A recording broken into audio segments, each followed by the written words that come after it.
the industrial foundation that was laid by Mao during his 30 years in power. So in this period, not merely were all the problems of China's national self-determination solved, but the social living conditions of the people developed immeasurably.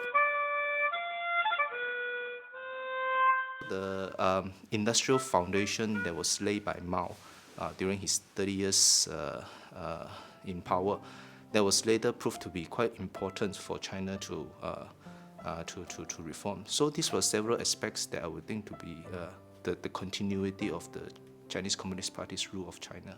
But I noticed a very interesting thing.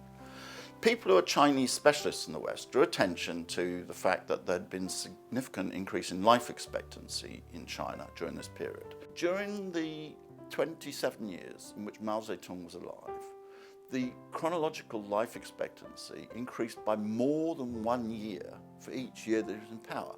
There has never been anything like that in human history.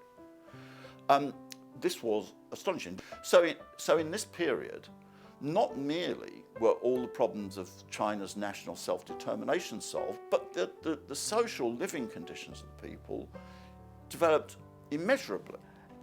For a long time, it looked as if countries like China just could not industrialize and could not compete with the Western countries and so on. But we've seen, so since the middle of the 20th century, at the time of the 1949 revolution, but also the end of colonialism in many parts in Asia and so on, we saw the world change to create a new sort of possibility that the world did not have to be dominated by the West, which was a small fraction of humanity. We could see that possibility. Looking back now, we can see that possibility opening up from, this is why a crucial period is the end of the Second World War. And now, with China's success with the reform period and so on, what that means is that a huge country like China can go from great backwardness to economic modernization and vitality and dynamism. More emphasize the rights of women, right? Female right.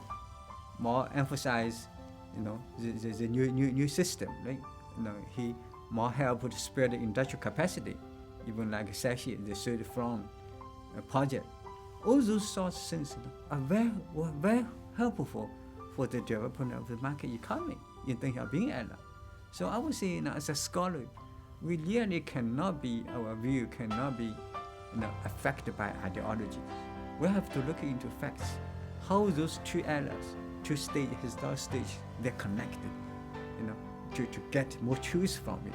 Not just simply, criticize one, follow another. That's because history is history. We have to look at history in a more objective way.